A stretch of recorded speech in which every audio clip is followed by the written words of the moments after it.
పూరా లోకల్. భారతీయ జనతా పార్టీ బీసీలకు న్యాయం చేయాలనే డిమాండ్ ఉంటుంది, చేస్తాము. బీజేపీ రేపు లోకల్ బాడీ ఎలక్షన్ ఎప్పుడు అప్పుడు గెలుస్తాం కూడా ఎప్పుడు నమ్మకం నాకు ఉంది. ఇక్కడ ఈ రోజు ఉన్నటువంటి పరిస్థితిలో Bharatiya Janata party Jubilee Hills by elections కూడా మనకు రావడం జరిగింది. ఈ జూబ్లీ హిల్స్ బై ఎలక్షన్ సంబంధించి అభయ్ పాటిల్ గారు అవసరం. జూబ్లీ హిల్స్ బై ఎలక్షన్స్ లో మనము గెలుస్తాము, పూర్తి నమ్మకం నాకు ఉంది. అక్కడ ఉన్న ప్రజలు ఈరోజు మన అందరినీ కూడా ఈరోజు అభిమానించేటటువంటి ఆదరించేటటువంటిగా ఆశీర్వాదించేటటువంటి ఒక పరిస్థితి ఉన్నారు. ఈరోజు బీఆర్ఎస్ పార్టీ గతంలో ఈ యొక్క నగరాన్ని మేము వరల్డ్ సిటీగా ప్రపంచ విశ్వ నగరంగా మారుస్తామని చెప్పి విషాద నగరంగా మార్చింది ఆ రోజు బీఆర్ఎస్ పార్టీ.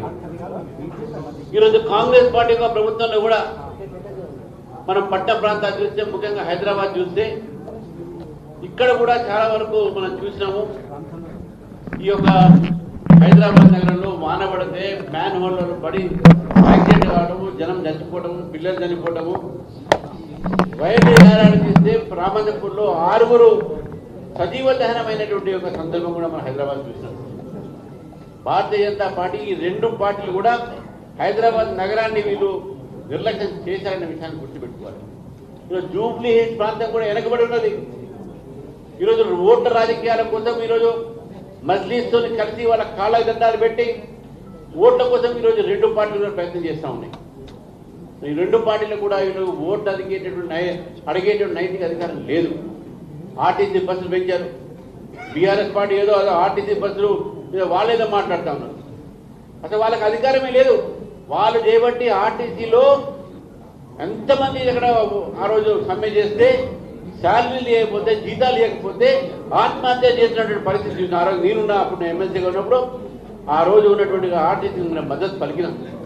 ఆర్టీసీ కార్మికులకు మన వాళ్ళకి మద్దతు పలికితే ఈ ఆర్టీసీ గురించి ఈరోజు వీళ్ళు మాట్లాడుతూ ఉన్నారు. మన ఒక రాష్ట్రంలో మహిళలకు మాత్రం ఉచితంగా ఇస్తా అని చెప్పేసి వాళ్ళ మళ్ళీ రేట్లు పెంచి ఈరోజు సామాన్య ప్రజల మీద భారం వేస్తూ ఉన్నారు. మరి ఒక చేతుల్ని ఇచ్చి ఇంకో చేతులు గుంజుకోవడం ప్రయత్నం చేస్తున్న ఈ ప్రభుత్వం. కానీ ఇవన్నీ కూడా జూబ్లీ ప్రజలు చూస్తూ ఉన్నారు. గ్రేవ్ యార్డ్ కావాలంటే మస్జిద్ పార్టీ అడిగితే నువ్వు మొత్తం మిలిటరీ ల్యాండింగ్ చేసిన వాళ్ళకు ఏదో డిఫెన్స్ ల్యాండ్ ఇస్తారా గ్రేవ్ యార్డ్కు? నాకు అర్థం కాదు. మస్జిద్ పార్టీ అడగడం ఒకేపుంటే నువ్వు ఇచ్చుడు ఒకేపు. ఈ సిగ్గు లజ్జ ఉండాలి ఇంకో ప్రభుత్వాలకి.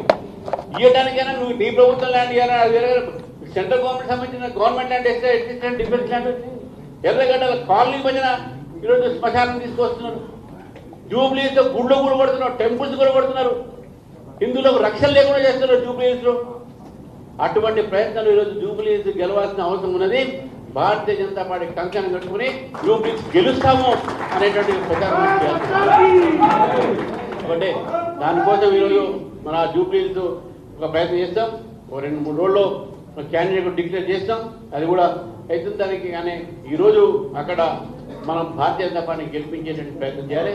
మన వజన మనం మార్గదర్శనం చేయడానికి అభయ్ పాటిల్ గారు, వారు అనేక సార్లు ఎమ్మెల్యేగా గెలిచి కర్ణాటక రాష్ట్రానికి వారు ఇన్ఛార్జు. అదేవిధంగా చంద్రశేఖర్జీ మన సంఘటన మంత్రి గారు ఉన్నారు. అదేవిధంగా పెద్దలు కిషన్ రెడ్డి గారు మన కేంద్ర మంత్రి. మరి వారి కాన్స్టిట్యూన్సీలో ఉంది కాబట్టి యూపీఎస్ మనందరం కూడా ఒక సీట్ని మనం గెలిపించి నరేంద్ర మోదీ గారికి మనం గిఫ్ట్గా అయ్యాలని చెప్పి మేము అందరినీ కోరుతూ ఈ యొక్క కార్యక్రమాన్ని అందరూ ఉన్నారు, చాలా మంది మనకు ఉన్నారు మార్గదర్శనం చేయడానికి.